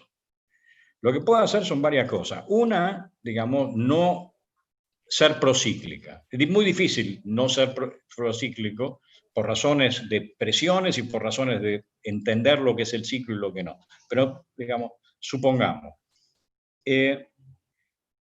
una, no atrasés el tipo de cambio. Esa, para las exportaciones, la conocimos. Ese grafiquito que mostraba de las fluctuaciones del tipo de cambio, yo creo que hay que tratar de dejarlo atrás, porque la vida, cuando el tipo de cambio es bajo, es agradable. ¿Por qué? Porque nuestro ingreso en dólares parece alto, pero, digamos, después pagás las consecuencias con crisis macroeconómicas, etc. O sea, es una que es elemental. Ahora, a puro tipo de cambio no lo vas a hacer, porque a puro tipo de cambio te genera problemas sociales, te genera incluso situaciones recesivas. Entonces, tenés que encontrar instrumentos, y eso es una búsqueda complicada, tenés que buscar instrumentos que no descansen exclusivamente en adelantos cambiarios excepcionales, ¿ok? Que sean financiables desde el punto de vista fiscal, ¿ok? Y que tengan una cierta eficacia. Yo pienso, por ejemplo, que, por ejemplo, se habla en el ámbito de, política, de la política económica, tratar de sostener una inversión pública dentro de lo posible mayor de lo que había, de lo que hubo hasta ahora. Bueno, inversión pública pro exportadora me parece que podría ser una contribución importante si se puede financiar. ¿Okay? Abaratamiento de costos desde ese punto de vista. ¿Okay? Bueno, ahora me voy a dedicar a lo mío. Estabilización macroeconómica, secuencial o todo junto. Bueno, digo, las cosas son integradas, o sea, difícil disociar una cosa con la otra. Yo creo que en un mundo donde la preocupación es la próxima semana, es difícil encarar inclusive una visión estructural. Entonces, pienso que la macro en esta condición tiene, digamos, una tarea importante a corto plazo para dar el respiro a los tomadores de decisiones en términos reales para empezar a trabajar en lo suyo. O sea, digamos que la función de la macro es crear un ámbito que sea proclive a pensar en el mediano plazo, sin la urgencia de todos los días. Por eso me parece que un poquito de anticipación es importante, sabiendo que la macro en algún momento tiene que decir, mira, la gente que sabe que se dedica a cuestiones productivas y al mejoramiento de las condiciones sociales, dentro de las restricciones que yo lamentablemente le voy a tener que plantear. Se habló en este sentido del rol del fondo. Son nuestros principales acreedores. Pero, digamos, creo que hay que convivir de la mejor manera posible y encontrar el punto de sutura donde no te vas del otro lado por falta de financiamiento, por insuficiencia de financiamiento, ni te vas del otro lado por exagerar la consolidación fiscal. Encontrar el senderito ahí en camino de cornisa, pero me da la impresión de que no es imposible. Ahí terminé. Muchísimas gracias. Muchas gracias, Daniel, y muchas gracias, Cecilia. La verdad ¿Puedo que... hacer un mínimo comentario? Sí. Comparto totalmente lo que dice Daniel de que hoy la macro rige y es difícil ir a hablar con los sectores de la micro en este contexto, pero la micro lleva mucho tiempo articularla. Entonces, yo cuando decía que esto es un trabajo conjunto y integral y secuencial, es que para poder pensar en lanzar, digo, proyectos conjuntos entre el Estado y el sector privado en distintos sectores, eso requiere de varias reuniones, de varios consensos, de varios diagnósticos, de diagnósticos compartidos, de intercambios, y la verdad que lleva tiempo, con lo cual Digo, comparto totalmente lo que está diciendo, pero creo que es necesario desde hoy estar pensando en la micro, por ponerlo en estos dos términos. Y algo que me parecía importante y que me olvidé, yo creo que no hay que pensar solo en la Sexpo, también hay que pensar en la Simpo, y desde ya que no es que digo hay que ir a un modelo de sustitución de importaciones como se podría haber pensado en la ICI, pero creo que podemos mirar nuestra estructura de importaciones e identificar algunos segmentos que a veces son tenemos algunos agujeros muy grandes y muy concretos, donde creo que también se puede trabajar, y en definitiva lo que nos importa son las exportaciones netas. Entonces, creo que no hay que dejar de mirar también la Simpo y pensarla también en algunos casos que pueden generar mucho empleo de mano de obra, como decía Daniel. Simplemente eso. Gracias, Cecilia. Creo que esa conversación entre la micro y la macro de la que hablabas está ocurriendo en este encuentro, y también está bueno que sea también desde tu experiencia de gestión, creando esa actoralidad de la que hablabas. Le mandamos un saludo muy especial, que la veíamos por ahí, no solo a Matos, sino también a Virginia Franganillo, que forma gran parte de esas misiones históricas de las que hablaba antes, Martín Rodríguez, y esperamos también tenerla pronto en otro encuentro, y nos vamos con muy buenos mensajes para estas preguntas que nos habíamos planteado en relación a pensar algún acuerdo social y económico, mosaico productivo y exportaciones que mencionaban, la pregunta de cómo evitar ser procíclicos. Bueno, mucho por delante que tiene que ver con todas estas preguntas que nos planteamos al principio. Agradecerles a todas las personas que nos siguieron, no solo por el Zoom, sino también por YouTube. Y bueno, y nos vamos pensando en esto, ¿no? Cómo construir esa misión histórica que mencionaba Martín, y que desde nuestro espacio estamos bastante seguros que tiene que ser con más sostenibilidad macroeconómica y definitivamente con más justicia social, para crear efectivamente futuros mejores. Gracias. Gracias a ustedes, che. Chao. Gracias. Hasta luego.